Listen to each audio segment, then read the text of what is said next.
Right, that's it. Don't say I didn't warn you. You've let me down time and time again. I'm gonna give you a damn good thrashing.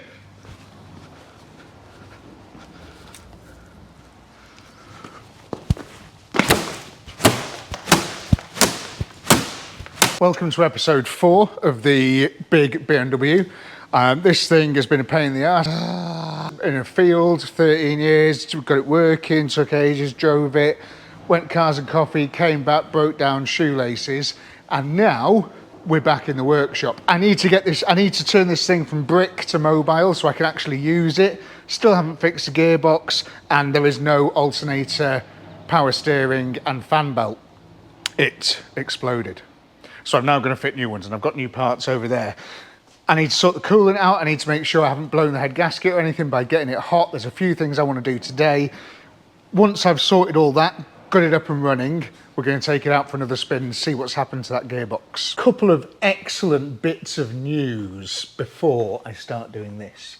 But the fuel tank seems to be sealed, because we filled it up to the same amount that we did before, and there was more fuel in it, so it should have leaked if it was going to leak, but there has been no leaks. So the little patch repair, doing well. And the gearbox pan is dry as a bone. All nice, all sealed, no drips, no weeps. I'm looking at positives, I'm taking positives. And this job now shouldn't take me long. That's where I was, my head was here when we were on the side of the M6. So I was like that. I cut my forehead on the sump as well. And I was tying a shoelace around this pulley here, which was nice, around the fan and stuff.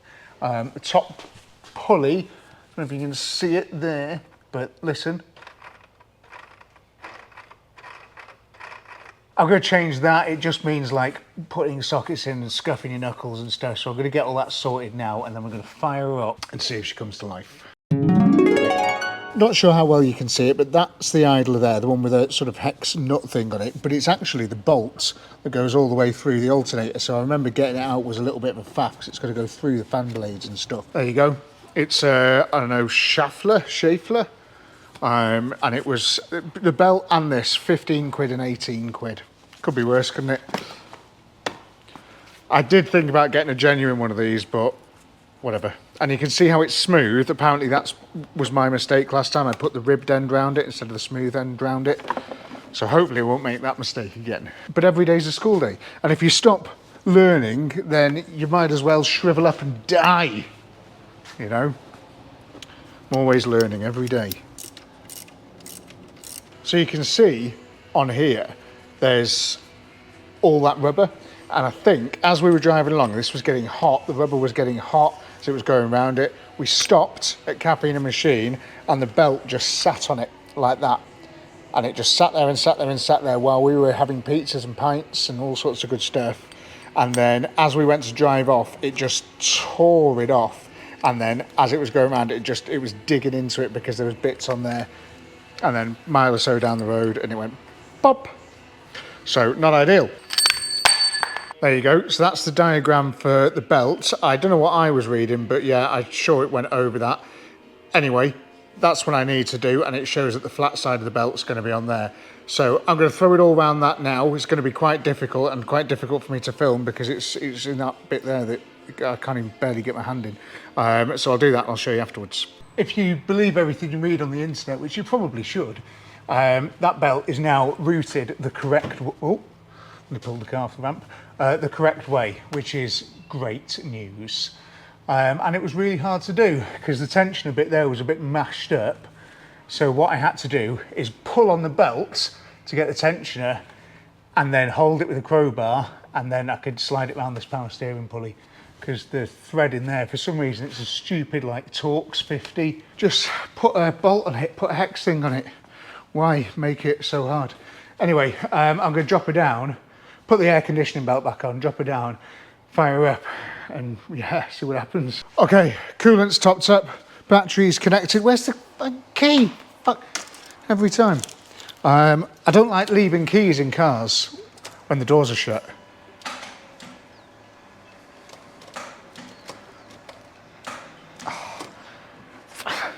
I've only just put the boost pack on charge. So it's going to take a moment.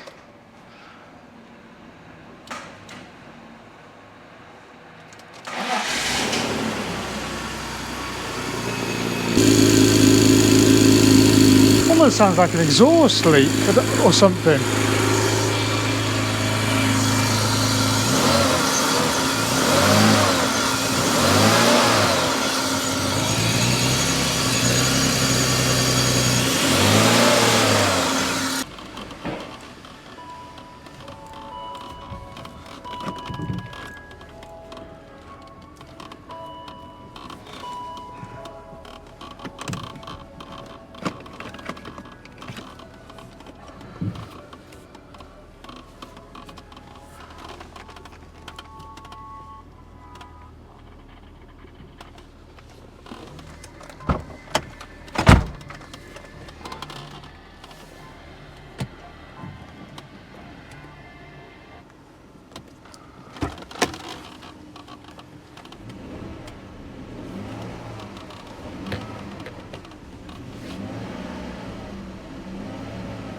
Doesn't want to rev up at all.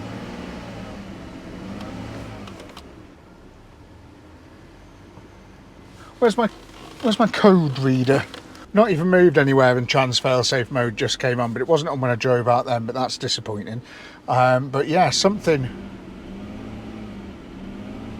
wildly up with the engine. Is it because I hit you with a branch? But it was funny, I'm sorry.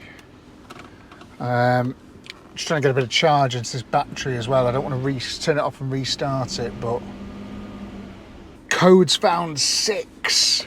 I can only really read codes and delete codes, but it just says transmission control system, doesn't give me any more details than that at all.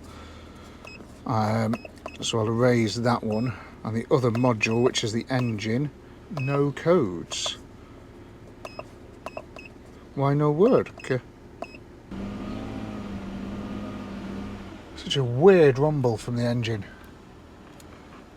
This thing, honestly. I'm going to let the battery get a little bit more charge, make sure temperature and everything stays good, all that type of stuff. And then I'll try it again, and we'll see if we can just take it to the petrol station, get some petrol in it, you know. Genuinely, like, this is properly cursed. Properly cursed. I can't believe what's happening. The gearbox has stopped working. And it just sounds like, that's my foot to the floor. My foot is to the floor, and it doesn't want to rev any further than that. I can hear the gearbox engaging. And it does try and move a tiny little bit. It tries to move.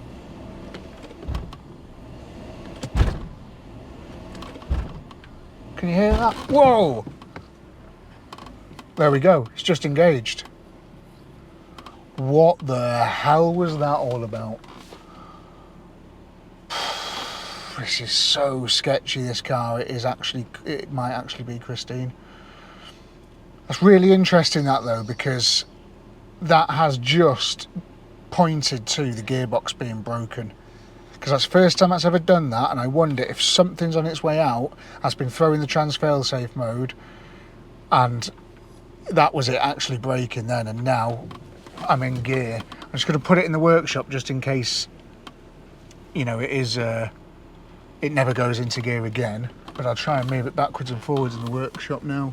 These things are very battery reliant as well, so what I might do, because the battery is completely dead and I'm just using the car to charge itself now, I'm going to put the trickle charger on the car and I'm going to leave it overnight, and then when we come in tomorrow the battery will be fully charged and we can take a bit more of a sort of view of it, and I'll do a little bit of research and see how much gearboxes are and if there's any local or anything like that. Rob's just messaging me now.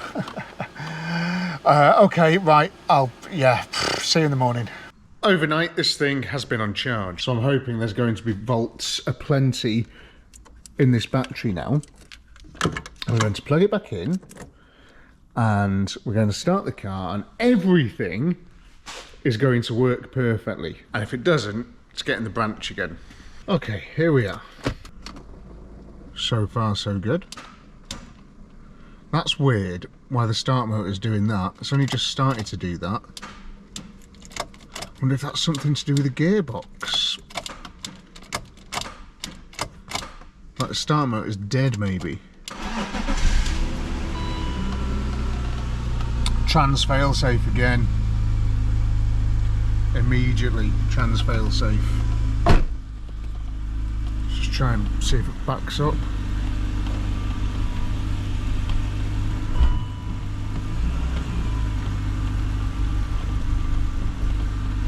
Gearbox doesn't feel good.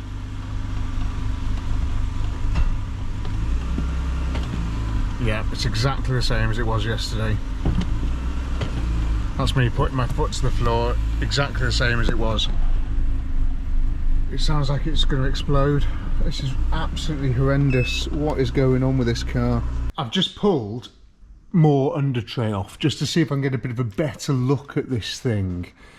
And there's just nothing to see really. They're quite, I don't know, sort of fairly simple things. These not simple things, but they're contained things.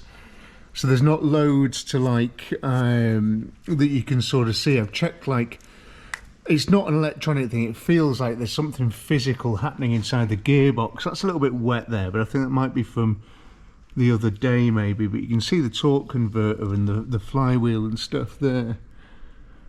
And it's all, yeah, there's just nothing I can see. I've just been everywhere looking around the car just to sort of see if there's any clues as to what's happened or what's going on. But it's never done this before. This is a completely big new thing really, and it's bad. It's not good. It's getting to the point now where I could really do with a second opinion. So I need to see if Rob wants to come down and have a look. One evening this week, see if he's available. Failing that, do I trailer it down to a BMW specialist and say, look, you know, what do you think on this? Have you ever felt this before? Have you ever heard this before? And if they say, oh yeah, your gearbox is knackered, then I'll just, you know, pay them whatever to have that professional second opinion before I go and do all of that work and potentially it's something else. I don't know. I feel like I don't want to go through all that work without really knowing 100% that it is the gearbox and that expense, because I'm so into this car financially now. You wouldn't believe how much money I've spent on this thing so far. You could buy a really nice one for the amount of money that I've spent on this so far. You don't always win with cars. I don't always win with cars. I've spent mega bucks on this thing, mega bucks.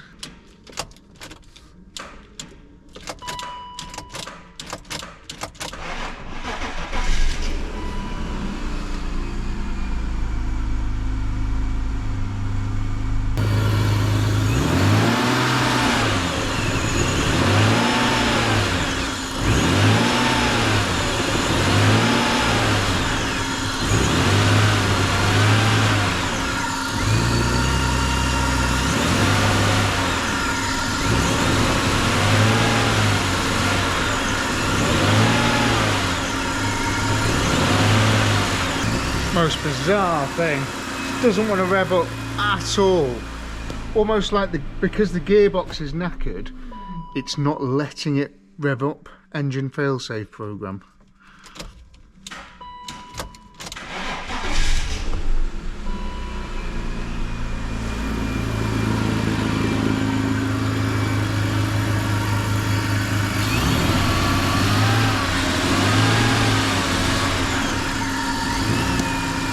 Right, I'm going to have one more go at reading any codes. Just check for codes again, and there's nothing apart from the normal trans control module item.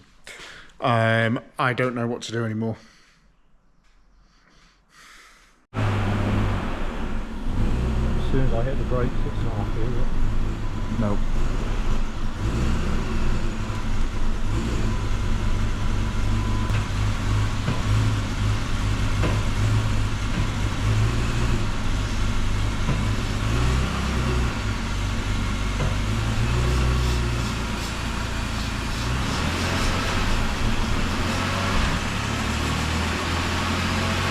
It's just gone into trans failsafe mode. I did shift up a couple of times. Yeah, that's what it does, Ben. It's just straight back into it. It's ice cold as well, isn't it? Yeah.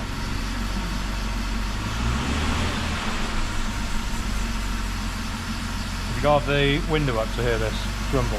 No, it's difficult because it's on the ramp and it's just spinning. But what we'll do, the only annoying thing is that it took me ages to get it back in here last time because no drive. But what we could do is if I move a couple of things out of the way there, you can move it backwards and forwards in here. So start motor is still dead, but it will kick in every now and then.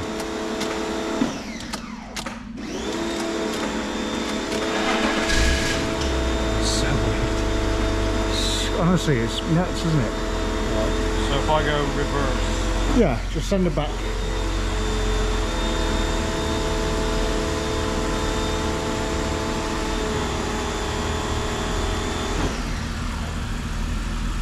More to do with the feel of it as well. Has it gone? It's not gone into fail-safe mode.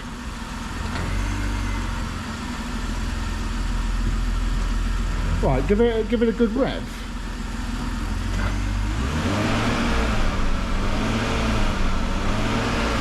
Is that max, yeah? Right, I've got an engine fail-safe. Yeah. But you can feel the gearbox, can't you? Or is it the engine keeping itself in fail-safe because it'll like retard the timing and cut fuel and stuff to stop you revving it up.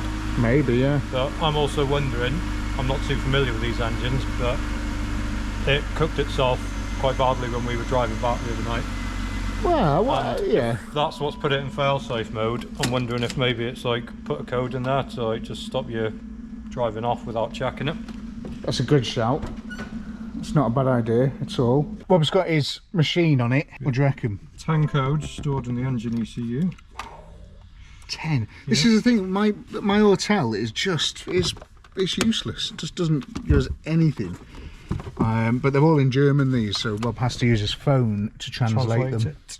So we've got electric fan control, lambda bank 1 control connection, lambda bank 2. We've always had that electric fan control, haven't we? Since you did the belt and now you've rectified that, let's see if it's gone away when we clear it all down.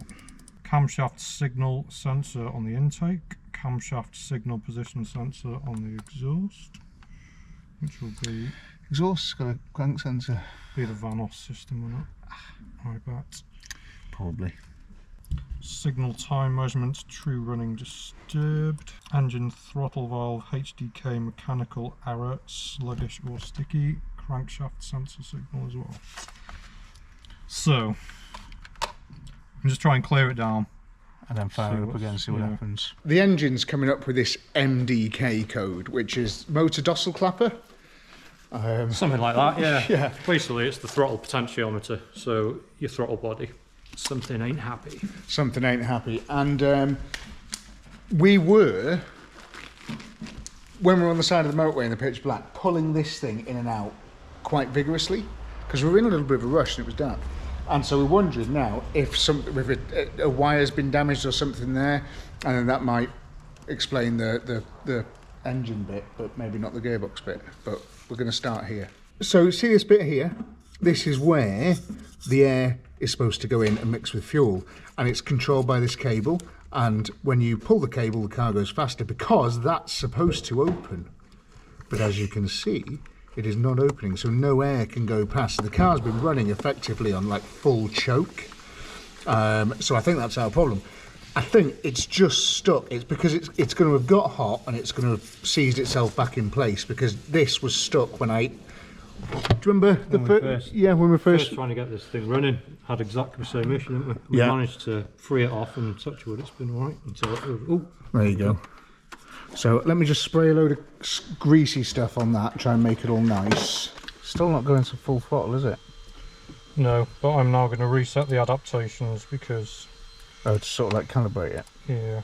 We're getting voltage on the MDK now, which we weren't before, which is good. Maybe it only goes to 86.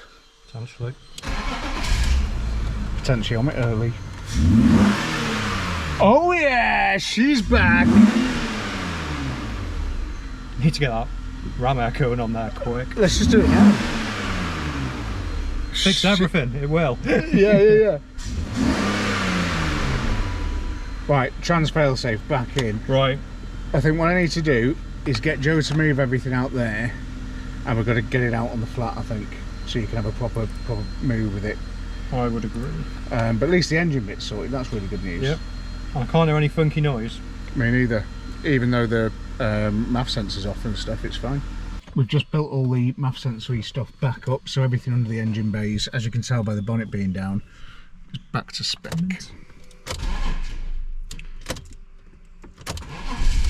Start motor stopped doing that thing. Yeah, I think that was my hand slipping on the key. It's sweaty coming out of them gloves. Should we give her a rev? Yep.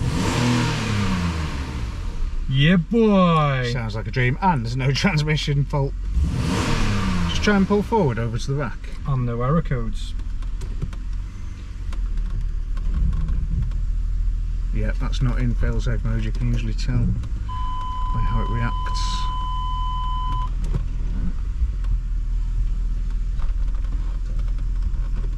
Steady. Right, okay, it's not doing it now. What were you talking about with the reason we had so many codes in the battery? Oh, in the car when we turned her on.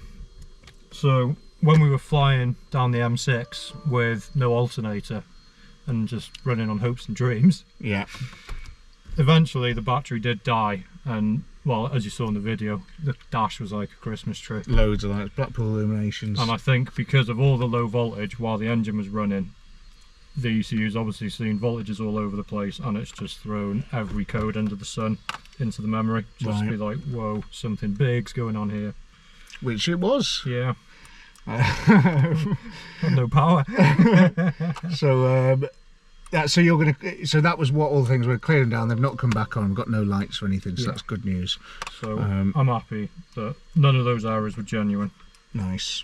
The only genuine one was that stuck throttle flap, which we've adjusted with plus gas.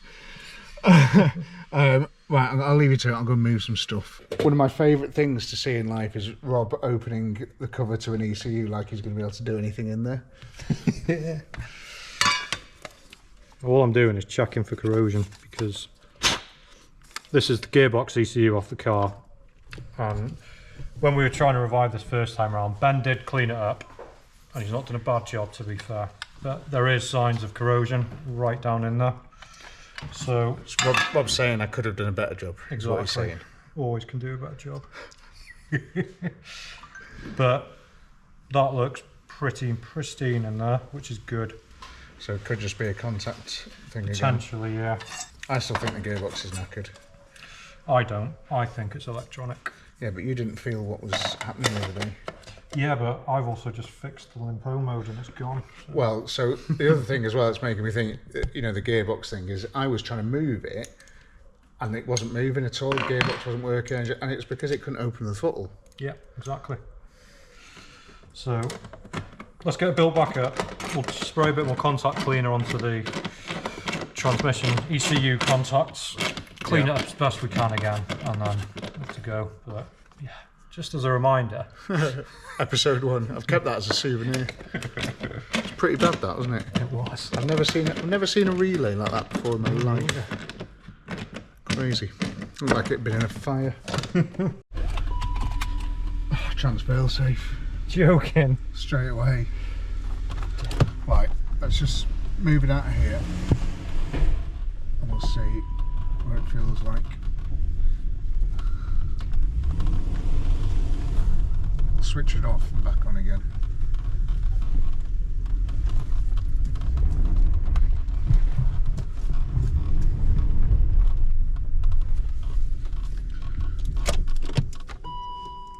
Key out.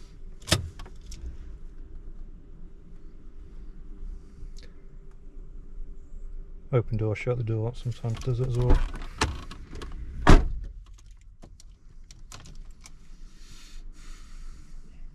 God, it's really keen on that, isn't it? It's lingering. You're taking your foot off. No, you haven't. Right, send it.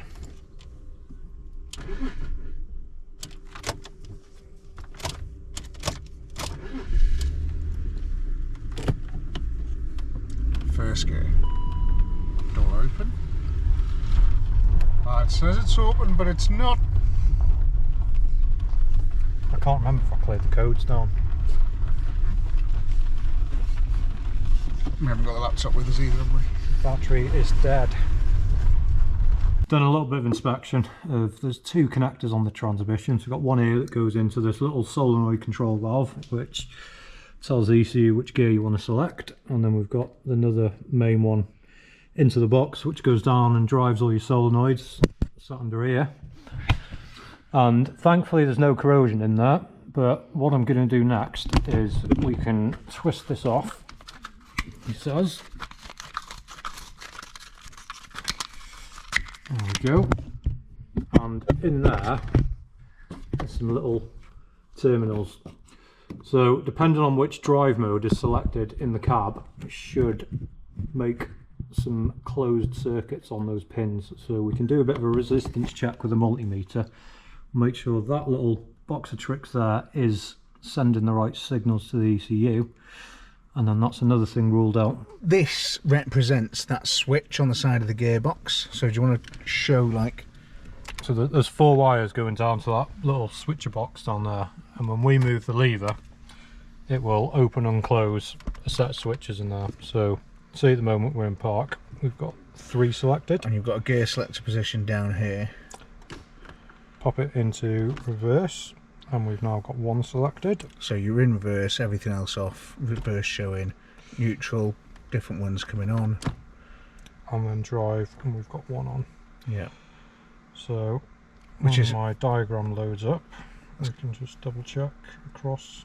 Make sure that's what it should be doing with the wires. But if it's getting a reading off those wires, then it should be, shouldn't it? There we go. So in park, this is for an older BMW model, but it says L1, L2, L4 on. Yeah. Yep. Reverse should be just L1. Yep. Neutral should be 1, 2, 3. Yeah. Yep. And drive should be just L3. Nice. Nice. So that switch looks good. Switch looks good. Yep. Right. Okay. I'm happy with that. I can't be arsed changing this gearbox. So next thing, fire up. Easier said than done. I think you need a new starter motor. Yep.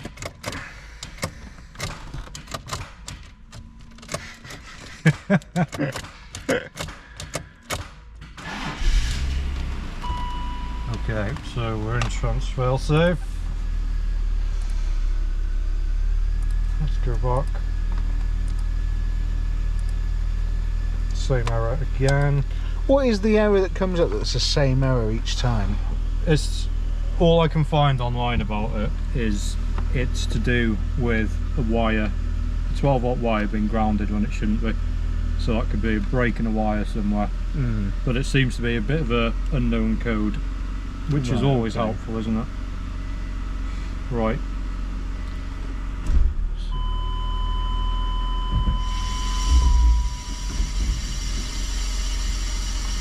So we've got code comes straight back on there. But it's not in the transmission. Mint. I'm wondering if that's wheel speed, because we've got 2 wheels spinning and the front ones aren't. It probably is, isn't it? Traction control going nuts like it usually does when you're running something on the ramp.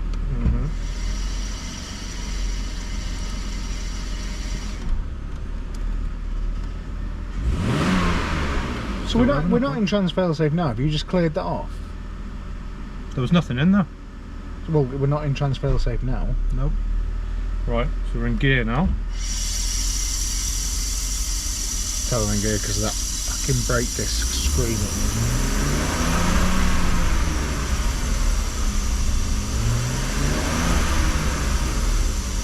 Trying to cycle through. Yeah, so we've got sport mode, so we've got manual. You can change it manually. 5, 4, 3, 2, 1.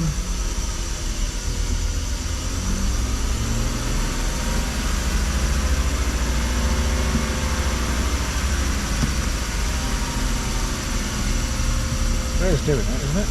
Nothing. It is. Is that you holding a steady throttle though? That's me holding the throttle. It's not changing gear. Oh yeah, it is. No, it's me coming off throttle. It's not changing gear. No. How peculiar. I have to go into another module and check the wheel speed sensors, because I reckon that's where that code's come on. Now I can activate solenoid valves for here. For the gears. Yep. Cannot be actuated. Cannot be actuated. Cannot be actuated. Cannot be actuated. Mint. That's really helpful. I wonder if it's because we're not moving, it doesn't like it. So we're just on a ramp. If it's pulling a wheel speed sensor off the front and we're stationary, it's not going to want to do it, is it? No. Hoping that scraping noise sorts itself out. Got the handbrake. Self-clearance. No handbrake. Oh, BMW. It'd be so much easier if this was in English. Yeah. If it was a Rover. Yeah. We'd be down the road if it was a Rover, wouldn't we? We'd just change the head gasket and we'd be on our way. If you're German, in the comments, what does Radresalen mean? Hope I pronounced that correctly. If I didn't, then I apologise. Can wheel numbers. Oh, right, okay. Whatever that means. This car. Yet again, further catastrophic sense of humour failures coming from it. We were just doing stuff then, and it's just poured all its coolant out. I've got an idea why, but can you just pop the bonnet for us? Love it. You asked for this. You wanted to see this. You're going to sit with us now. We've already been here for 2 hours. You're going to sit with us, and we're going to fix this together. You wanted episode 4. This is episode 4. We've been here forever, it feels like. And behind the scenes, isn't it? yeah, and you wanted this, so you're getting it. You've made me smoke. All those comments saying I want episode 4, I want episode 4. You're doing this to me, so you've only got yourself to blame. Now, Rob is at the moment doing everything he can on the laptop to avoid me changing the gearbox and the fault still being present. So we're trying to go through every other eventuality, such as wheel speed sensors. So transmission, we'll be looking for a wheel speed sensor signal. Now there is a couple of codes in there, but that could be because we've currently got the car up on the floor, up off the floor, and we've been driving it in gear. So I'm going to ask my glamorous assistant here, please can you go and start spinning some wheels? Oh nice, what, manually? Yeah, and I should be able to see the speed increase on here. What, there's a speed sensor? Oh right, okay. Yeah, so we'll start with the front right. Yeah. All good. Front left. Yeah, all good. Rear left. Yeah, that's good. And then rear right. Yeah, so I'm happy with that. And then final one, engine. Computer says no. We've also been telling about the solenoid in there. Yeah, so there's also a little there's a transmission lock solenoid down here, which sometimes it works and sometimes it doesn't. But there's a little silver pin here, and that should lock into the transmission lever to stop you being able to do that. But it's got a mind of its own. As you can see, not worky. But interestingly, when you push the pedal and it pulls that solenoid in, regardless of whether it's stuck in or not stuck in, it's showing as okay diagnostically from a switch perspective. So it's not communicating to the laptop that the solenoid is working. Yeah. And we've had a look on eBay, and 112 quid is the cheapest one I can get for that. And we don't know if it's that's the problem, or if it's a communication with that, like it's getting a signal to tell it to pull in and out, and we don't know if it is or not. So yeah, time to do a bit more digging diagnostically, check a few more sensors and see if we can get to the bottom of what the problem is. Okay, so probably a few hours in now, and we've exhausted checking every single thing that we can actuate diagnostically. And there seems to be a persistent error coming up with this little bad boy. So this is the main control unit for the gearbox, and every time fail-safe mode comes back on, it keeps flagging up an unknown internal error within the ECU. So Ben's had a look on Google. How much have we paid for one? 20 quid? 27. 27 quid with postage. So for that price, it's a no-brainer. Just get one, we'll bang it in.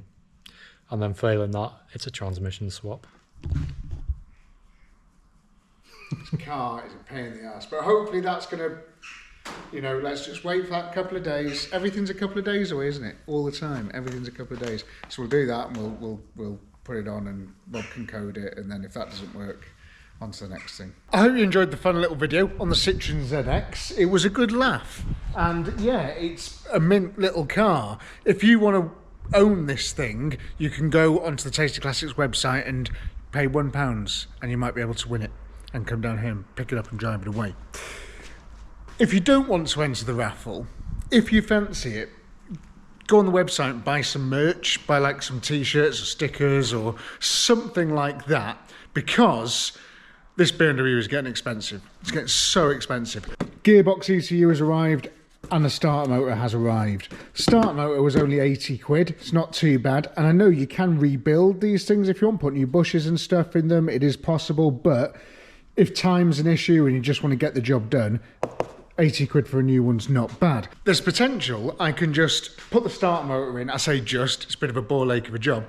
Put the starter motor in, plug the ECU in, and we're away. It's definitely not going to be that easy, and no doubt we're going to have to put a gearbox in and stuff, but we need to try here first. This is definitely the first place to try. Rob might have to code it as well, so we'll go and see him if needs be. But yeah, if you want to grab yourself some of the remaining of 24-25 sticker books and some sticker packs and things, all this stuff here you can do. And there's lots of other nice bits in here, nice Tasty Classics keyrings and stuff as well. That would all be fantastic. Or hats, look at the caps for summer and things, so nice. Hoodies, t-shirts, grey hoodies. But yeah, that'd help because I've hemorrhaged cash on this BMW. And I'm not convinced by these next fixes really. I can imagine it's going to get more expensive, and it is blocking the ramp. It's just sitting there. It has to be done. It's a lead weight that I'm currently into for probably £5 and you could have just got a nice one for that amount of money. I could have just gone out and bought a nice BMW 7 Series for like £5. Currently, when you try and start it, it just clicks. And I'm 199% sure it is the start motor. So let's get it up in the air, get that boxed off. Just gone to get started on this, and I wanted to have a bit of a look at where's going to be the best access for it. So the start motor is hidden. I'm going to put you, I can't get my head down there where you are now. I can sort of get the torch a little bit. So you're kind of staring directly at it there. And can you see that bolt? That's the main sort of battery sort of nut and bolt thing there that goes to the motor bit, the sort of solenoid bit. And it's really rusty and stuff. And I'm wondering now if that is why we're just getting a clicking noise, whether the start motor's actually gone or it's just not getting a good enough connection. So what I'm going to do, because I might be able to send that start motor back and get some credit, I'm going to try and undo that, lube it up, undo it, clean it and put it back on and see if it then starts. Because that'd be pretty cool, wouldn't it? And it'd save a lot of messing about. And also you wouldn't have to buy a load of merch then, would you? Right, okay. How am I going to get that off without it snapping and blowing to pieces? As always, hit it with the Plus Gas. Still not sponsored by them, despite asking for 3 years to be sponsored by them, but no, not yet. It's like WD-40 but better, which is why I use it. And more expensive and harder to find. Oh my god, is that the whole start motor moving? What the hell?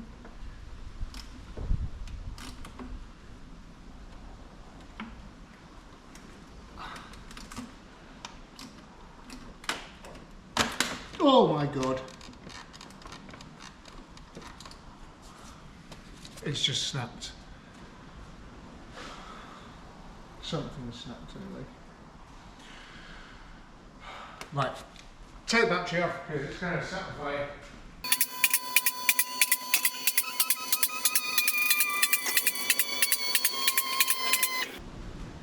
This car's been up in the air more times than Taylor Swift's private jet.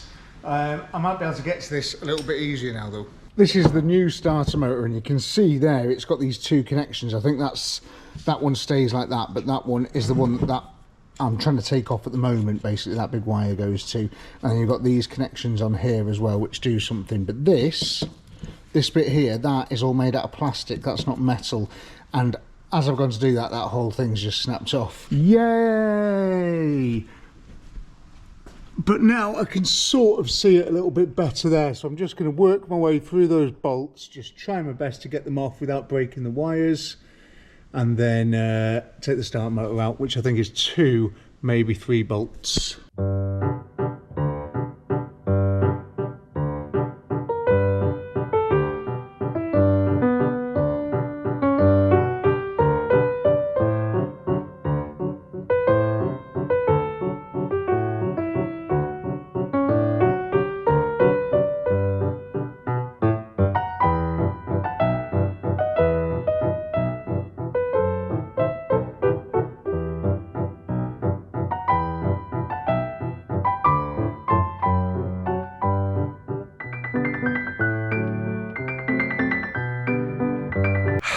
Pretty much done with this car.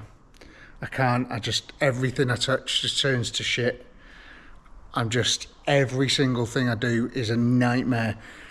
These bolts go through the start motor and they stick out a bit, and the rust on them, they're just rock solid. I've covered them in plus, covered them in everything.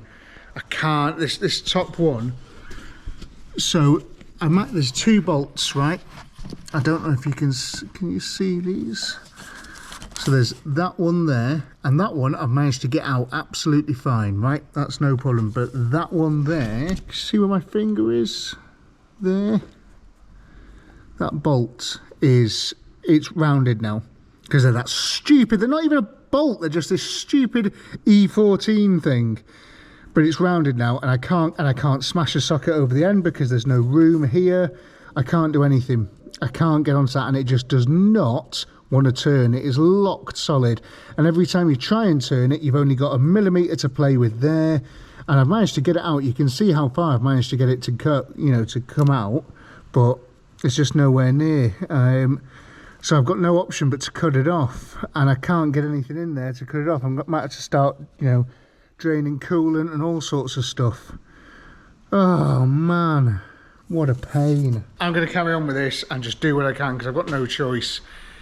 If your car is parked on grass outside your house, go and move it. Take this opportunity to go and move it. Dig all your grass up, put some paving slabs down and park your car back on that, because this has been a nightmare, and it's all to do with being parked on grass.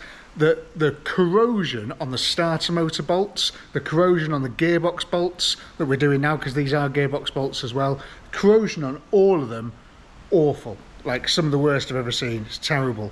Everything else on the car is solid, but all the metal bits, the sort of, that are free to rust, that aren't coated and stuff, have rusted. Bad style. Oh, right, I'll crack on. Probably an hour or so has gone by, which, if you're not familiar with car mechanics, is too long in starter motor world. So, start motor is now free because I've grinded off the end of the bolt with my finger grinder, and now I've got to sort of get all this wiring and stuff off there. You can probably see that a little bit better because you can just see it's all just demolished, isn't it? So I've got to pull that big battery cable thing off, and then there's 2 other smaller cables, and then it should be able to come out. But I've had to take so much stuff apart just to get to there. The old one's out. I'm a broken man. That was by far the hardest start motor job I've ever had to do. It's 3 hours that took me to get this start motor out.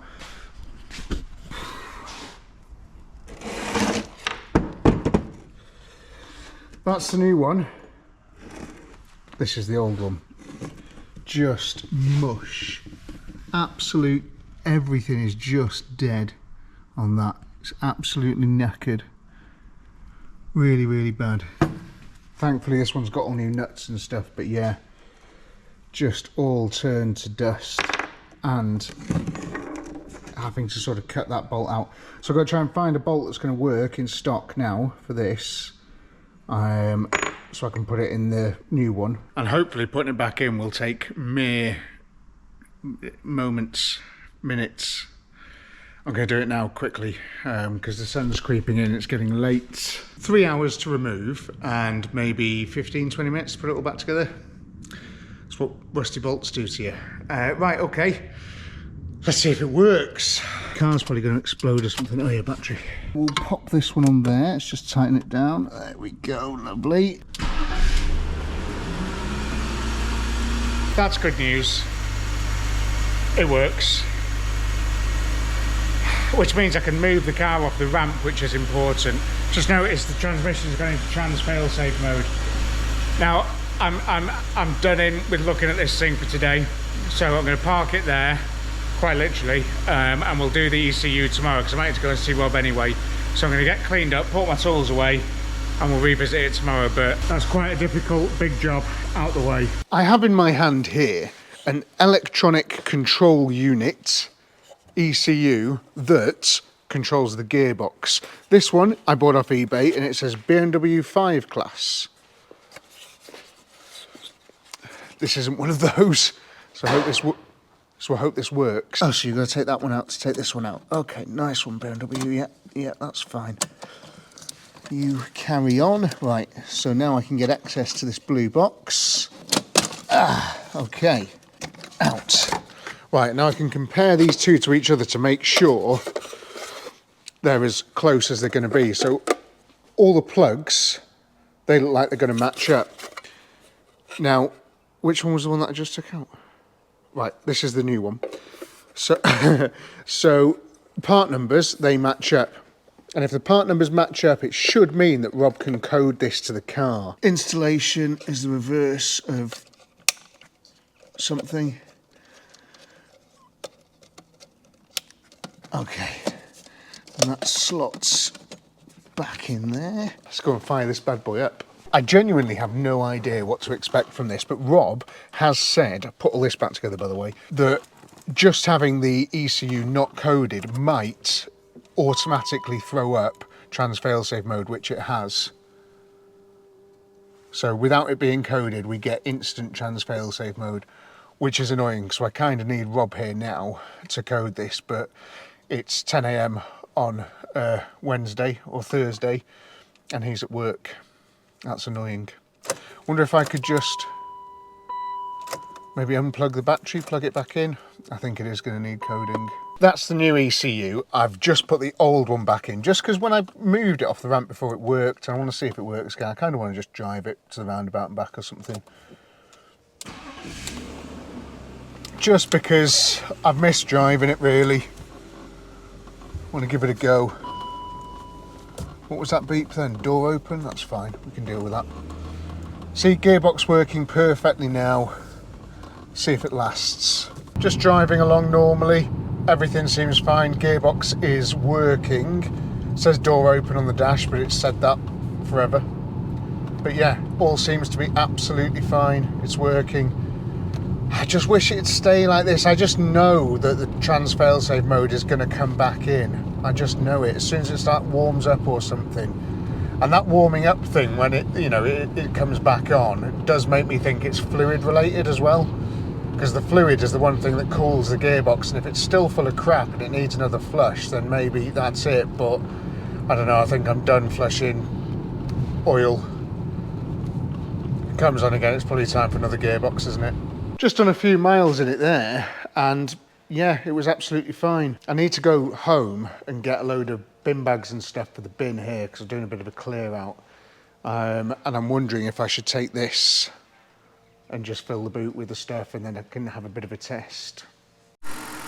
This car is psychotic. It is borderline criminal, this car.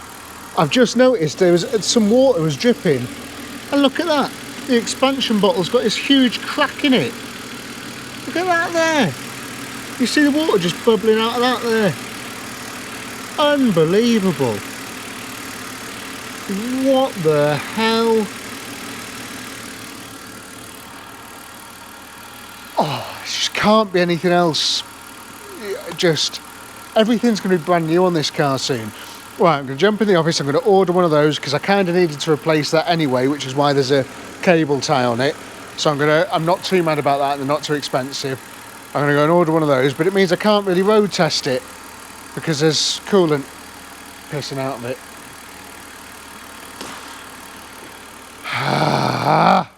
Okay, it's fine, it's fine. Right, that's ordered. This thing has lost its staying inside privileges, so I'm going to move it out the way.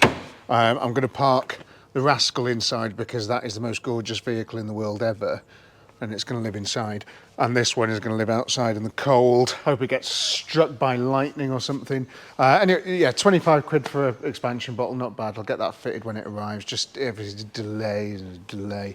But while I'm waiting for it, I'm going to be cracking on with that Plymouth because there's a couple of jobs, so I'm going to get it in here and start working on that. Today is potentially the last day of filming on the BMW, and Rob's turned up with his laptop. We're all very excited, and the part has arrived. The coolant tank has arrived, but unfortunately, it's the wrong one. This is supposed to have 2 pipes coming off the bottom, and it's only got the one, and there's definitely 2 pipes on the bottom of this. Oh dear. Just vintage. Like, it's the problem with these old cars. You order I ordered the right one. The one on eBay that I've ordered has got 2 pipes, and I've been sent that one. And I've waited for 2 days for it to arrive. And Sorry, I've got a plan. We'll get the soldering iron out. We'll try and just temporarily weld it back together. yeah, a bit of plastic welding on there. See if we can make something happen. It'll be good enough to just get us rolling around to make sure that this ECU for the transmission works. This is a soldering iron for welding wires, and this is a header tank. It's not wires, but we're going to use this on this. So the idea is to just try and melt this back together, but using this as like a welding rod, an extra bit of stick, just a bit of plastic welding. I don't think it's a good. I mean, that's working beautifully, isn't it? Oh, breathe that in, getting high. Good for you, that. Put hairs on your chest. Yeah. Oh. Oh, don't make new holes. Right, so dig a bit of a valley there, and then try and. Don't know how well this is going to go down, but we'll try it.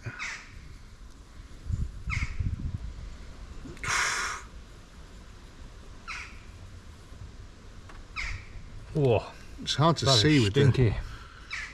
with all the smoke going into my lungs.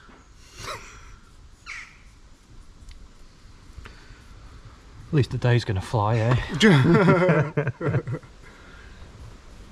Well, you know, some magic mushrooms, I think. Bloody hell, you done this before? It's pretty good, that, isn't it? That is a stack of dimes there. Would you reckon go over it again, or Go, just come a little bit further out that way. what does it look like from your side underneath? Looks like a fucking pigeon's been in it. Nice, yeah. There we go. So a few like holes in that though, can you see? It'll be alright. Just smooth it out with the iron though. Just, yeah. Caress it. There we go, that's it. Right, well, Ben's finishing that off. I'm going to make a start on getting this little beast in and plugged in, then we can get programming. If anyone's watching this as well and wondering why we don't just remove this, the 2 bolts at the back of it are destroyed. They're just rotten. Like all the other bolts on the car, they're just rotten and rounded, and you can't get anything in there because it's little Allen key things, so we can't take that out without snapping it. So it's easier to just sort of wedge it out the way, you know. Whoa, have we ever used them? I think so. That's incredible. I didn't even know they were there. Try it on the next road trip. Maybe today. Today will be the day. It will be the day, because if it isn't, the car's getting pushed into a river. Just approaching the end of hour 1. If you're thinking of like when you send your car in for like diagnostic procedures and stuff, and you know, if you don't know what's going on, you imagine in your head that it's just a guy plugs a computer in, it tells them what's wrong with the car, and they fit it. And a lot of times that is very much the case, but sometimes if you're wondering why diagnostic charges can be so expensive and stuff, it's because it's difficult. Very difficult. Every single module, and we can see that, has all these fancy code names, and then within here you've got loads of different data sets, and it's making sure we extract the right one to squirt into the new ECU that matches the one out of here. Now I might try a little bit of a shortcut here and plug this back into the car, use the software to read the file off here, Yeah. which should then give us a bit of a shortcut. So we'd know which ones it was. Yeah, that's what I'm hoping. Interesting. Right, let's do that. I got this massive box sent from, I imagine, a subscriber. I've just emptied it out onto the floor because there's so much, but it included this little set of dungarees, which I quite like. It's not dungarees, it's an apron, isn't it? It's an apron, definitely. Yeah, quite nice. And loads of stuff like bowls and things, and auto sol, which I need a lot of. Oh, nice. And so many Tonix caramel wafers. Oh, I hope you're cracking them open right now. We'll crack those up now, and there is a note, so let's see if we can see who all this is from. There's plasters. I need plasters. How do you know I need plasters? I always need plasters. I haven't run out of those. I've only got the little round ones left. How kind is that? What guy? Hope there's 50 quid in there. What's it? Oh, look at the writing! Proper handwritten note as well. Incredible. Wow. James Palmer, I think. Awesome writing, James Palmer.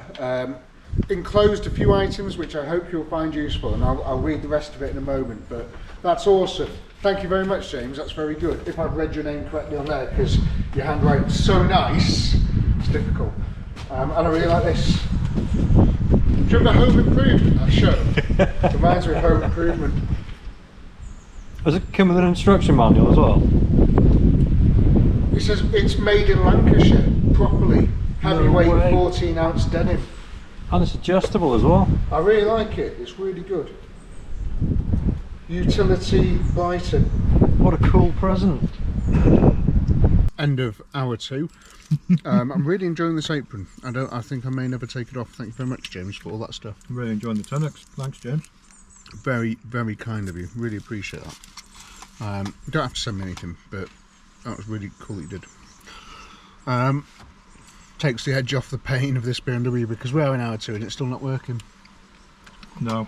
So we're getting there. The software's set up, but it keeps coming up with an error saying ECU does not answer. Well, the ECU did come out of a different model of BMW. 5 class. But all the part numbers are the same. Hardware and software numbers look to match.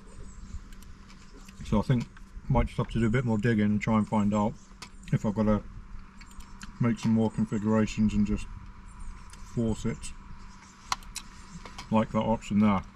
Force program to program in comfort mode. Ooh. Okay, save, yes. Let's try again.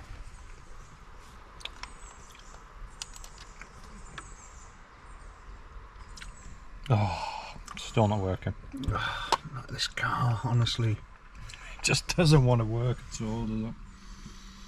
So frustrating. Just sort of lying here on my phone looking at cars on eBay and Facebook Marketplace, and look over at Rob's screen and it was bright red then. It was, so we've told it what we want to flash. Is bright red good? Bright red's never good. Bright red, it should go green. Starts doing something. And it goes red. Emergency flash, not okay. Fatal error. That is fatal. So we're 3.5 hours sat in the car now, and we've just ordered another Gearbox ECU. So 14236442, I'm pretty sure is the part number, but this number here, 14236440, on the one we've put in, it's 14233636. So I found one that is 14236440 as well, even though all of the other numbers match up on the one that's gone in, because we can't like code this ECU at all. No, it's not having it. So we're gonna have to try another one. But what we can do, because we did mess about with this is the original one, and we've not tested it since. We've not had a chance to take it, and every time that I've driven it so far, it's been working. It's not gone to transfer safe mode so far. Went up to the roundabout and stuff, so we might put this one back in and just take it for a little spin and see if it does come back on, and if it does, how long it takes, and if any codes come up and that type of thing. It's now 4:38. We started doing this at midday. Midday-ish, wasn't it? Yep. So 4.5 hours in, and can't. Rob has tried every single thing, and it's just not working. So we can't. It's not having any of it. Can't speak to that ECU.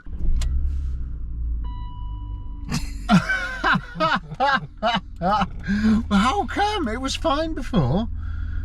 What's happened then? I've just cleared it. Right, you've cleared it, okay. So you're now, this isn't handheld, you're on a clip thing, and you can just keep watching that while we go for a spin.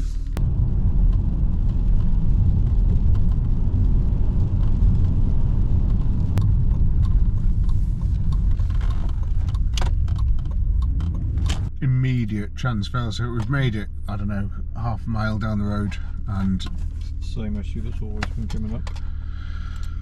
oh. Cleared it, cycle it.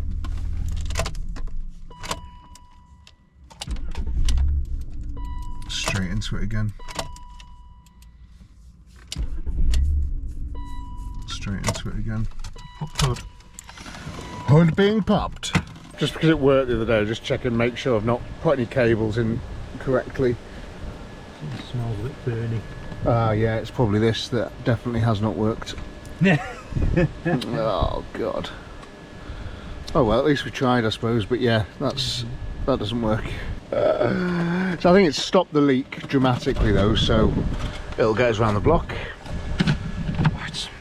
Try it again. Door open. We know about door open.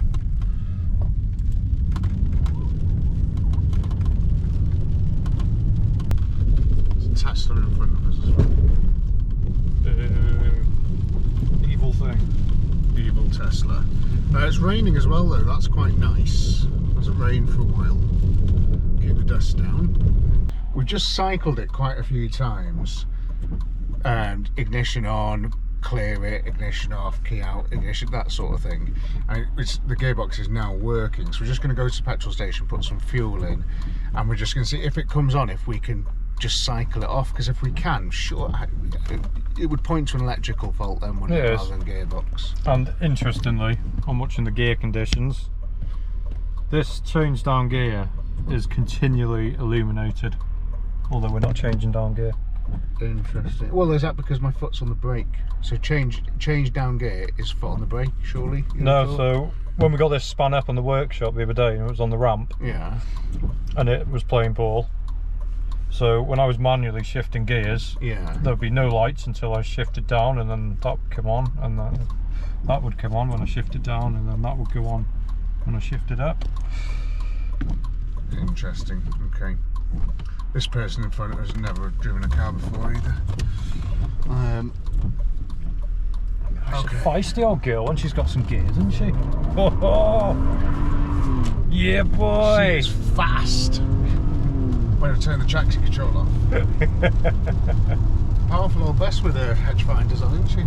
She's not bad for a 2.8, is she? No, pretty nice. Right, let's see if we can make it to the petrol station. Okay, so we've just stopped for fuel. And now when we've since restarted the car, it's just saying change up gear is now continually on. Yeah. But it's still working. It's working okay. We've just been, I'm trying my best to like scout service it, so we've been doing lots of wheel spins. Trying to get those knobbles off the tyres, you know, because they're all new, aren't they? So try and get rid of those because they're dangerous. Especially in this weather. Oh god, yeah, absolutely, yeah. Beautiful British summer day here. Yeah, just trying to smooth those tyres out.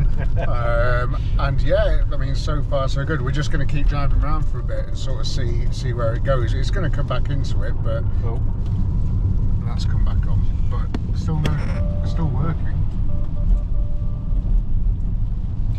Interesting. What happens if you go into manual? Yep, okay. Knock it up and down the gears. Fourth.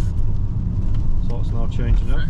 Yep, consecutive gear shift. Yep, Fourth. okay, that's all behaving. Third. Yep. And then back to D. For diabolical. Everything seems to be alright there. D for dreamy. There was a part of me that hoped. There was a part of me that believed. You just didn't send it, or did it? I didn't, but chance fail save. You can't see it now because it's gone, but it has just gone. And the error code is back in. It's hammering it down. We're doing it in the rain, but yeah, it came back on again. So we come back to the workshop. We're just going to mess about with the wires again, have a bit of a fiddle with stuff. Just fuck. Oh. We can't stop because we'll need it.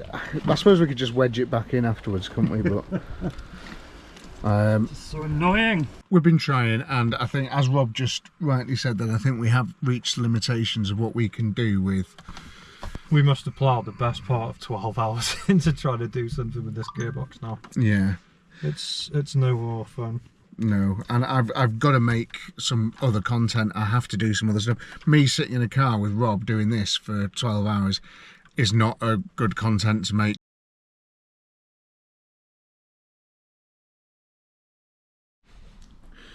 Could this be the last day of filming the BMW? I know we've said that before, and it wasn't, so I don't know why I said it again. I probably jinxed it. However, this has arrived. That was the one that was wrong, and now we have here, ta-da, the one that was right. So I'm going to go and just fit this dead quickly now. I say dead quickly, no doubt it's going to be an absolute ball ache, but I'm going to fit this now. And also, the other ECU has arrived. Now, I'm going to put it in, but again, it's going to need coding and stuff, so we're just going to have a go, aren't we? But also, I've moved this a couple of times now, and the gearbox has been working perfectly. So what I'm also tempted to do is to change this, and then take the car home and back, and sort of see, I'll use it over the weekend, maybe. It's Friday now. I've just finished doing the Proton video, which you've seen. I'm just weighing up whether or not I want to weld it, because it's a horrendous amount of welding. But then, yeah, I'm going to use this for a couple of days now over the weekend, and we'll see if maybe a bit of use brings it back to life. Who knows? Just found a little dinosaur egg. Look at that. It's cool, isn't it? What kind of bird makes those? Coolant reservoir Newith installed, which is handy because that pipe is now renewed as well. Nice new Jubilee clip on, because I had snapped it on that one as well. There you go, and out with the old. That's the old one out and the new one in. Transfer safe mode instantly. Rob may need to code it. I don't know. I'll message him, and I think he might pop down tomorrow, but failing that, I think this might be beyond us. So I've put the old one back in, the original one, and it's not come up with trans fail-safe mode yet, but it probably will by the time I've left the estate. Anyway, let's get on the road and we'll find out. Hadn't even put my seatbelt on and it came on. Oh, this car, man, come on. And my machine won't clear it. I need Rob's computer. Just so fast to come on, it just is desperate to come on. Like it hasn't come on now. Just cheated it. Door open. This is what I mean, if I can just switch it off and restart it. If I switch it into D now to go forwards, is it going to come on? Not yet. Okay. I made it just over 3 miles before it came back on. So now I've pulled over on the side of the road and I'm going to try turning it off and turning it on again, and then turning it off and turning it on again, and I'm going to see if that works. It probably won't.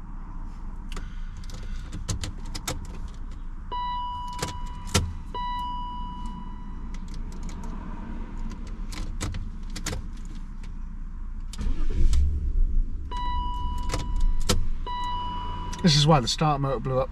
So the headlines are this: I've done 17 miles and it keeps coming back on. It's on now, trans fail-safe mode, but someone should like do a compilation of all the times I've said trans fail-safe mode. But occasionally when I switch it back on, it didn't then, but it does work. And I've tried switching it off and on quite a few times, and sometimes it's worked for 3 miles at a time, 5 miles at a time.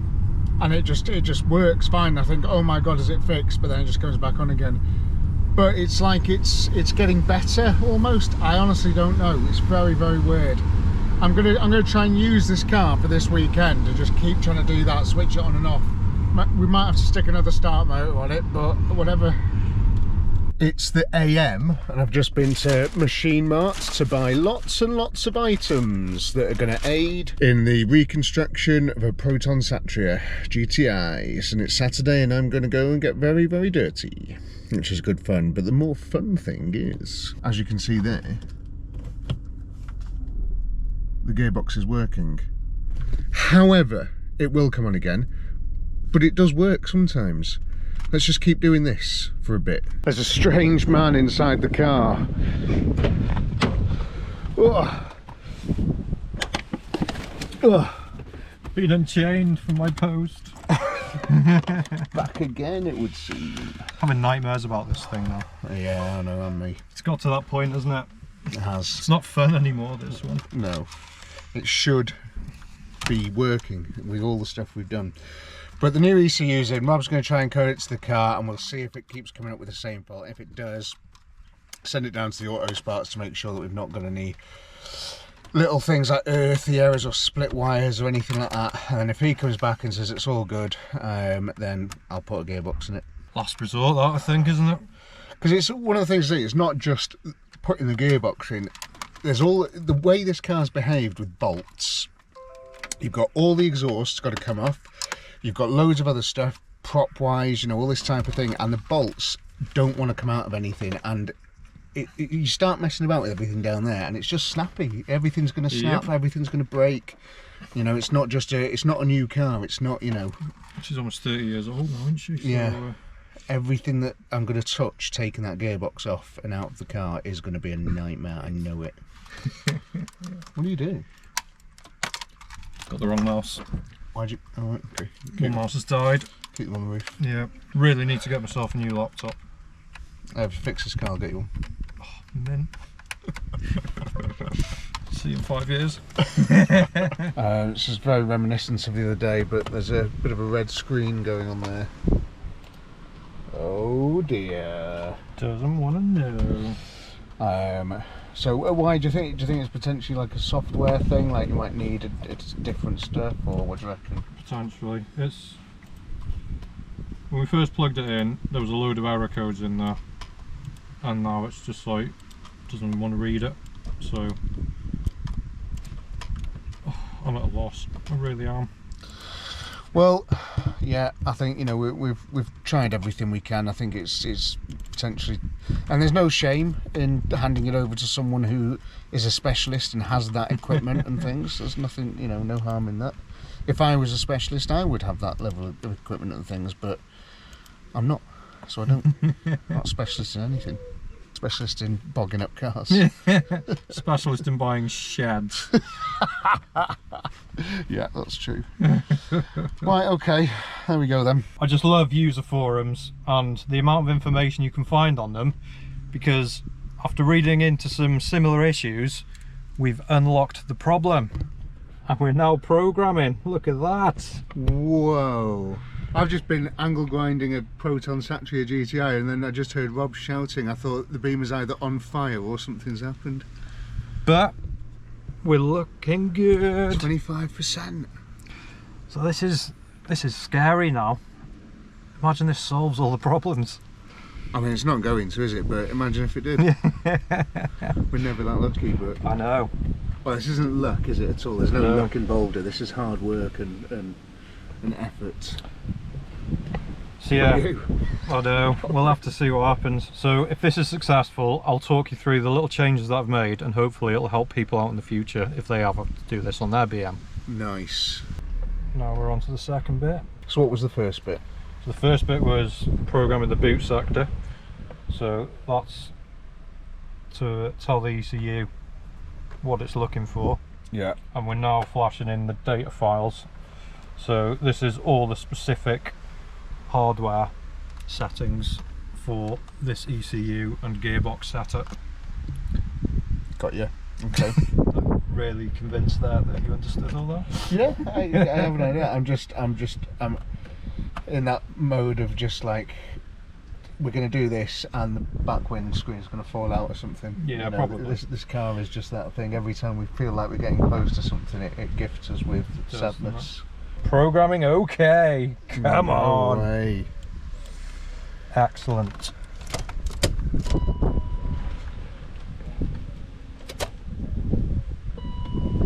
Straight into trans failsafe, love it. Right, now we've done that. Let's fire us up into the transmission. Can't read it? No. Even though we just programmed it to the car. Oh man.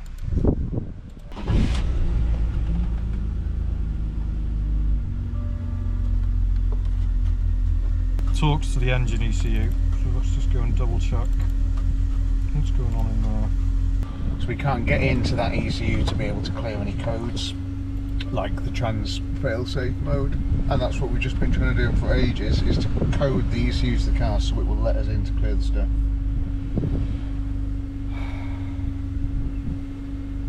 Just push it into the sea, couldn't We could, yeah. I'm at that point now.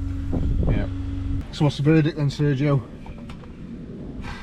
It's like we've moved forward a little bit, so it's communicating with the car, and I can read codes off it again, but it's like something's not right because we've got no gear shift now.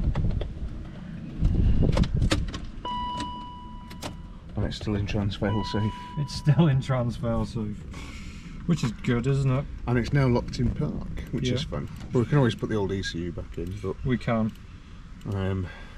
why though? They're complex ECUs, so they've got a load of like information in there about when to shift gears and stuff, and when these cars are built it's all done in the factory, and specific values are programmed for specific ECU, engine, gearbox, transmission combinations, and I'm at a loss of whether or not that's something that's not quite right with the new ECU we put in. Like if it wasn't out of a 728, if it was out of a 735 or... Yeah, potentially, but the bits we flashed in should have sorted that, but it doesn't appear to have. Don't know if you remember the first ECU that we bought. I hope you're keeping up with all this, by the way. I'm not. I know. And I'm doing it. Because there's going to be a test at the end. Remember the first ECU that we bought? So we've now put that in the car because maybe, just maybe, there's a problem with that one where we couldn't, and it was getting hot as well, wasn't it? Yeah, and I've just noticed there's a bit of corrosion on some of these terminals. Yeah. So that's the latest one that we bought, but yeah, it's a bit warm and a bit hot. So the old one that we couldn't read last time, not the old one, the first one we bought that we couldn't flash, is now taking it. So let's see what happens with that one then.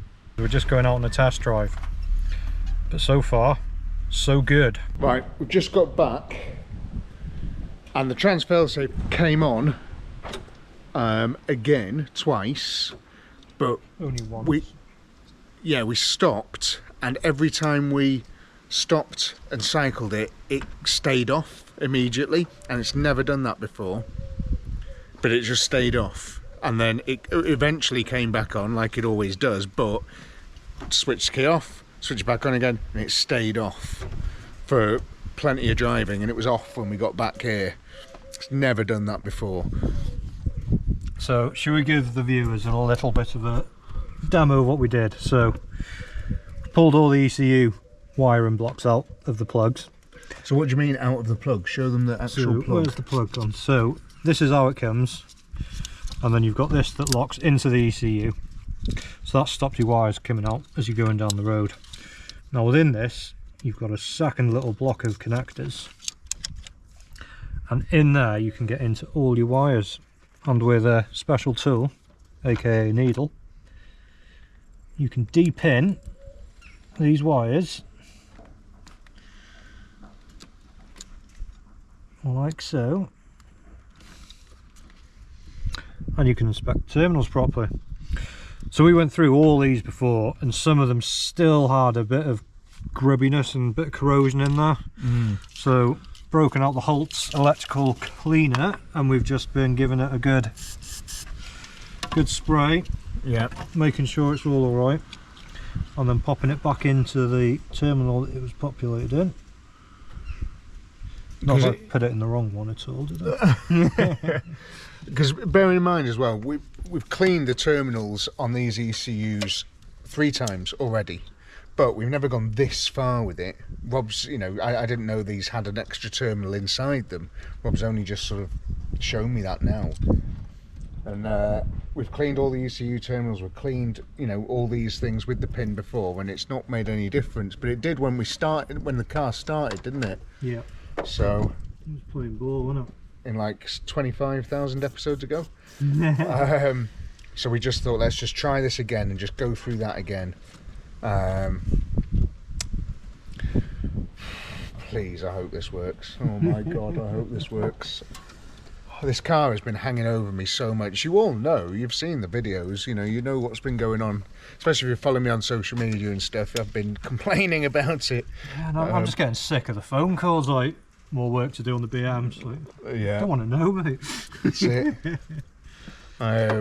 So yeah, it's I really hope this is it. I really do. It would be great to be able to do something else. Mind you, I am doing something else. Obviously, I'm doing the Proton at the moment, which is a lot of fun. I absolutely love that car. I think it's a very good looking car. Not as much as I do love this BMW. I really do. It's, you know, this has all been a bit mad, but I do love this car. When it works, it's the best thing in the world to drive. There's nothing else like it to drive. It's so good. That little test drive then, when the gearbox was behaving. Yeah. She goes on, doesn't she? Yeah, she's rapid. Absolutely rapid. She's happy. You know, she just motors along. Absolutely, she's great. Smooth as silk. Still got that little knock on the suspension, which I'm working on, which might be the things under here.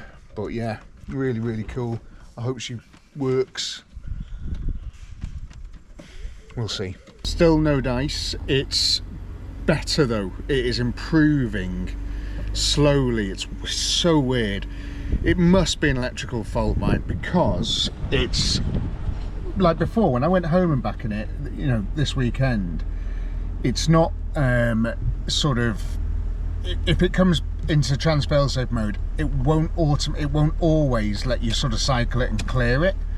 But now every single time it will let you cycle it and clear it, but it does always come back on. But every single time it lets you. So Does that just come off? No. So what I'm trying to do now is Rob's just playing with wires and stuff in there while the car's on and while it's not in trans failsafe mode, and we're hoping that he's going to touch something and that's going to trigger trans failsafe mode to come on, like a specific wire or something like that, and it'll come back on. So we're just going to work through all that now, which is going to take a lot of time because there's a million wires. It's getting better though. The car is getting better. I'm still going to use it for a couple of days now and just see how well it improves.